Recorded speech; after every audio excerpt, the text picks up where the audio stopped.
வணக்கம். இன்றைக்கு நான் மஷ்ரூம் கறி செய்ய போகிறேன். அதுக்கு நான் 1 கிராம் மஷ்ரூம் எடுத்து கழுவி எடுத்து வச்சிருக்கிறேன். இதை சின்ன சின்னனா முதல்ல வெட்டி எடுக்க போகிறேன்.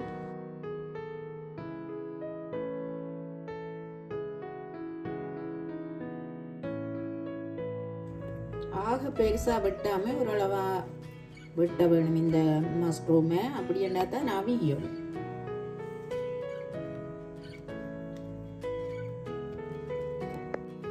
நான் மஷ்ரூமை நல்ல அளவான துண்டுகளை இப்படி சின்ன சின்னனா வெட்டி எடுத்துட்டேன்.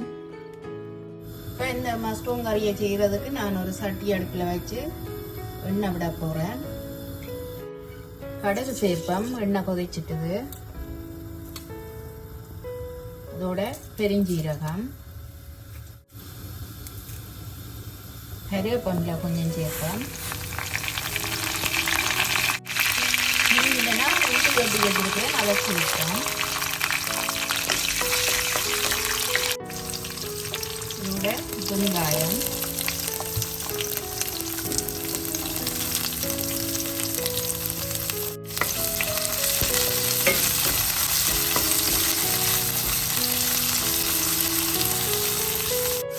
இதுக்கு வெந்தயம் சேர்ப்போம். சேர்த்துட்டு கொஞ்ச நேரம் வதங்க விடுவாங்க. இனிமேல் ஒரு 3-4 பச்சை மிளகாய் கீறி வச்சிருக்கிறேன், அதை சேர்க்க போகிறேன்.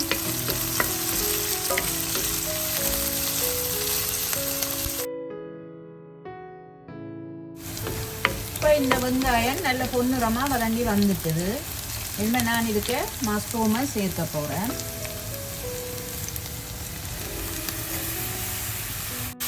இனிமேல் இந்த மஷ்ரூமை நல்லா வதங்கி அவிய விட வேணும். இது முதல்ல வதங்கட்டும், நல்லா மூடி அவிய விடுவோம்.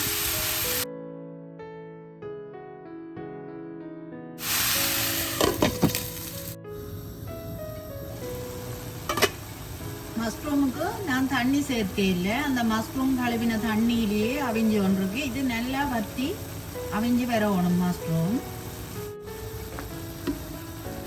ஒருக்கா எல்லாத்தையும் ஒரு 2 நிமிஷத்துக்கு ஒருக்கா இதை கலந்து விட்டு கொண்டிருக்கணும். ஏனெண்டா எல்லா மஷ்ரூமும் அவிஞ்சு வரணும் நல்லா.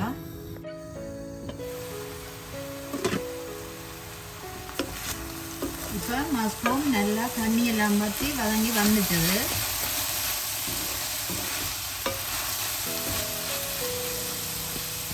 இதோட நான் ஒரு மீடியம் சைஸ் அளவில் உருளைக்கிழங்கு எடுத்து வெட்டி வச்சிருக்கிறேன். அதையும் இதோட சேர்க்க போகிறேன்.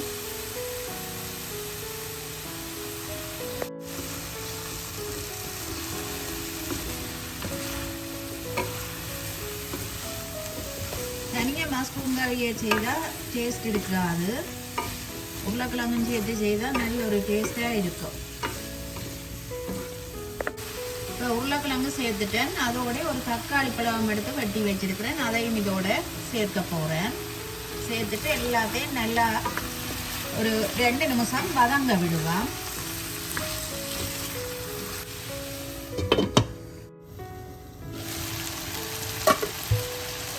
இப்போ இந்த உருளைக்கிழங்கு தக்காளி எல்லாம் நல்லா வதங்கி வந்துட்டுது.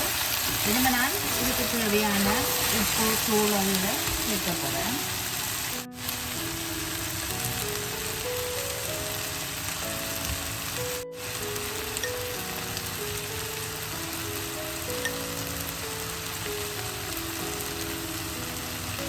இது கொஞ்சம் உரைப்பாக இருந்தால் தான் நல்லா இருக்கும் இந்த கறி.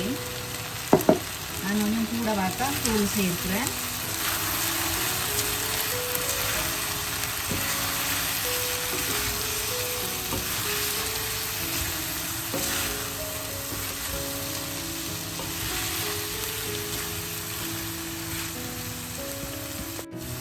இனிமேல் இதுக்களவான மண்ணியை நாங்கள் சேர்ப்போம். ஏனெண்டா உருளைக்கிழங்கு அவிய வேணும்.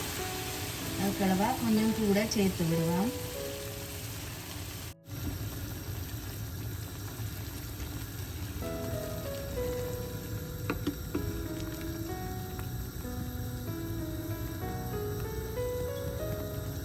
சேர்த்துட்டு இனிமேல் இது நல்லா வத்தி வேறு மட்டும் மூடி அவிய விடுவோம்.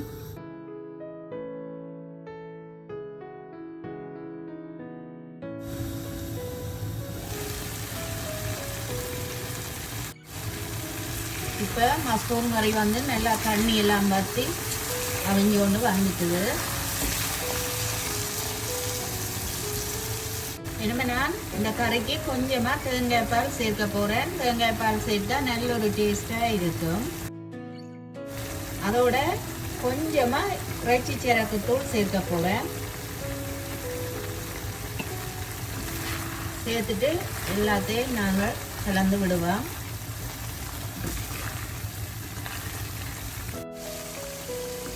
இப்போ மஷ்ரூம் கறி ரெடி ஆகிட்டுது. நான் இதை ரக்க போகிறேன்.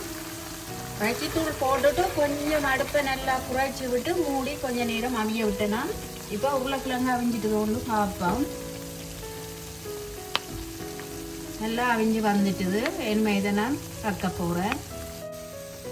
இதுக்கு நான் தேசி புளி ஒரு பாதி வெட்டி வச்சிருக்கிறேன். அதை இதுக்கு சேர்க்க போகிறேன். இதுக்கு பழப்புளியும் சேர்க்கலாம்.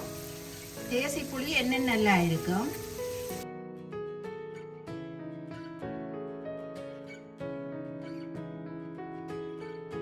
நான் இப்போ மஷ்ரூமோட உருளைக்கிழங்கும் சேர்த்து ஒரு பிரட்டல் கறி செய்து எடுத்துட்டேன்.